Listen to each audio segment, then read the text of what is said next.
Hey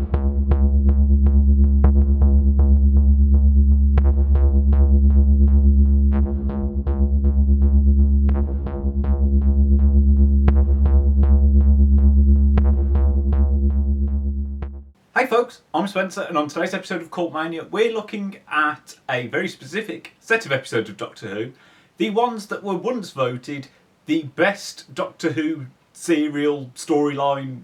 I don't actually know what the term is for the way they did the plots back in the day. We're talking about Genesis of the Daleks. Because I can, and I want to. It's a Dalek! I don't know if I'll get a trailer for this, so I'm going to record this Dalek making noises at you. This was my first Doctor Who toy, and I still have it. I love it. And somehow the batteries haven't broken. I haven't played with this in ages, but I found that it still goes. Written by Dalek creator Terry Nation and directed by David Maloney, Genesis of the Daleks was the penultimate storyline for season 12 of Doctor Who, which was the first series in which Tom Baker was the custodian of the TARDIS. Actually, that's an interesting little point, because there is no TARDIS in Genesis of the Daleks. It's a little bizarre point for you. I think there's like 5 episode storylines in which there's no TARDIS, and this is one of them.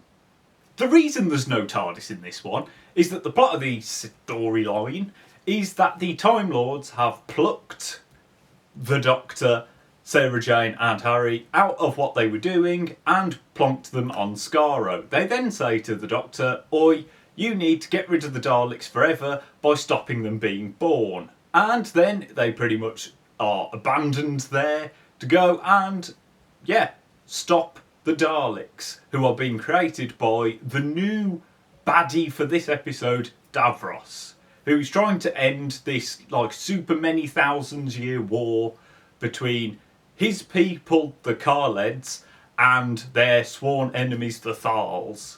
And this war has ravaged Skaro. It's turned it into this horrible, rubbly, grey, World War I sort of battlefield-looking planet. And they now live in some domes, because sci-fi's nothing without a dome. Seek, locate, annihilate. It's very loud. I shouldn't have held it this close to my ears. These 6 episodes aren't really short on subplots either.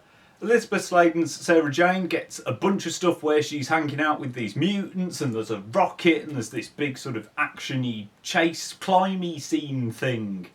And then you have Ian Marter's sort of Harry, who takes over the more traditional role of being the Doctor's assistant who he bounces ideas off. You've got sort of espionage, you've got a bunch of plot twists about, people changing sides. There is a lot going on in these 6 episodes, and it works really well because it keeps the pace. The pace is really quite up. It doesn't feel like 3 hours of telly. It just keeps going. And I think that's really important because this storyline goes to some incredibly, incredibly bleak places. The first thing that you see is these soldiers in gas masks appearing out of sort of fog-covered trenches, and then they get mown down in dramatic slow-mo by machine gun fire. And you think, blimey, this is Doctor Who. Everyone always goes, "Oh, Doctor Who's for kids." And then you're like, no, this bit is freaking terrifying. I mean, they went back and made the gas mask children things in the later ones. I bet this episode was the thing that inspired them to do that. This serial is what sort of inspired the whole Time War concept, or at least that's what I've heard, that they used for the sort of rebranded, returned Doctor Who. I mean, that tells you how much this series, story, whatever, I really don't know what to call them, sort of influenced all of Doctor Who from this point on. One of those big influential things in this is Michael Wisher's Davros, who is brilliant. He was very much... Apparently Davros was written because Terry Nation thought that Dalek speaking for a long time was really annoying. So he wrote Davros in as this sort of voice for them, although he does sound exactly like a Dalek, so you don't really get away from the fact that the Dalek speech pattern is a bit grating when you listen to it for half an hour. But he's a fantastic character, and you would have Davros in pretty much every Dalek storyline after this, although played by different actors. But he's really, it's really, really good, and it allows for this very direct sort of Nazi comparison. I mean, the Khaleds are all dressed in incredibly Nazi-esque attire. Davros, the way he speaks, has these proper sort of Hitler-y type moments, you know, about purity of race and all that. This is the thing when people say that Doctor Who got too political. I'm like, have you seen old Doctor Who? It's just that it's not very well written now. This is the thing. Davros gets these amazing speeches that, yes, they are a bit weird because they're said like a Dalek, but they're so well written. And actually, it works really well because the way that Tom Baker plays off Michael Wisher's Davros work really, really well. Bear in mind, this is Tom Baker's first series as the Doctor, and he has already nailed everything that is the reason that he's the most beloved Doctor, in my opinion, and he's probably the best. Because he's got all the funny quirks, he's got the sort of sarcastic delivery, but he can do the serious bits really, really well. And I do really think that it's not it's not a surprise that he was the longest standing Doctor, and it's as well, it's pitched really well because you get enough humour out of the Doctor that it lightens what could be a very bleak series, storyline, whatever. But he does the dramatics really well, and you feel, you know, there's some stuff late in like the last couple where it goes into some really shaky moral territory with regards to, and you believe it. You believe that he's got this internal struggle, and yeah, Tom Baker's a really good Doctor.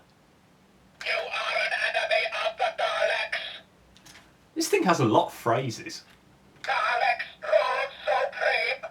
The serial has a very distinct look in that sort of war-torn, very bleak looking. I presume they went to like a quarry or something to film all of the exteriors of Skara because there's just rubble everywhere. But it looks really great, and you get this nice mixture of sci-fi stuff with old sort of, you know, old weapons, which was probably a budgetary thing, but it works really well. And it just, you know, Daleks have always looked really good. Even if you think they look like a pepper pot, which they do. There is something iconic and classic about how they appear. And you get these sort of, the mutant creatures, they're pretty good. They are generally just people who are losing their hair, which is a bit of a shame that some bloke had to turn up to an audition and go, I want to be the horrible mutant, look, I've got no hair. But I digress. You know, they got these sort of raggedy clothes, they sort of run around like, woo. They're great. There are some awful clam monsters that are proper, you know, when people say that the Doctor Who special effects budget was a bit rubbish, they're the thing that you'd point at and go, that's a bit crap. Similarly, there's some very grey rooms. The cinematography itself isn't the most exciting, but it's a, you know, 1975 telly programme. I think you have to watch it with that in mind. You know, there's a lot of just, it's a wide, now it's a close-up of a person, then it's a wide again. Now we're back on a close-up of a person. Actually, I got distracted then. Effects, going back to effects. Davros, great effect, very rubbery, but he looks like a rubbery old man with no eyes. It's a really good design, and I think, despite the fact that you go, oh my god, that's a rubbery bloke, you start watching it thinking that, and then over time you just go, yeah, that's just a wrinkly old bloke stuck in a Dalek wheelchair, basically, with one hand that he shakily goes, ooh. You couldn't see that. Ooh. To flick a switch, he'll just slowly crash zoom. Actually, that's a good thing. There's lots of crash zooms. But yeah, Davros, really good design. They've like turned him into just like a head in a jar later on in different storylines. But I really like this Davros. I will say the score isn't the most remarkable thing in this storyline. It's very militaristic, and I think that works really well. You know, you've got lots of drums, lots of brass. It feels very dramatic, but perhaps isn't something I think you'd ever think, "Ooh, yes, that's you know a brilliant piece of telly scoring." And there's perhaps not as much electronic stuff as I would like, but this is the era of Doctor Who that has one of my favourite versions of the title theme. You know, I think they later on they got a bit worse. I think this is the last really, really great Doctor Who theme, and I really love the title sequence. It's very similar to the John Pertwee one, but you know, it's Tom Baker. But it's up there, tied with Patrick Troughton's one. I really like that version of the theme as well. But I'm digressing. Exterminate! No, generally, I really do think this serial, or whatever it is, really does deserve its title as being an absolute fan favourite. As being possibly the best storyline in Doctor Who. It's got everything. I really do like the serious tone, because people like to think that there's something really camp and cheesy about Doctor Who, and there is in certain places, but when it wants to be serious and it wants to have a message or to thrill you, or it can do it. It can do it really, really well. And this storyline is the perfect. It's the perfect way to show that, and it's just a great way of going. Everyone that rides the too much politics element of Doctor Who these days, it's just that it's not done as well as it was back in the day. But again, I could do a whole video on the state of Doctor Who at the moment. You know, we just need better writing. But anyway, going back to Genesis of the Daleks, it's a really good one.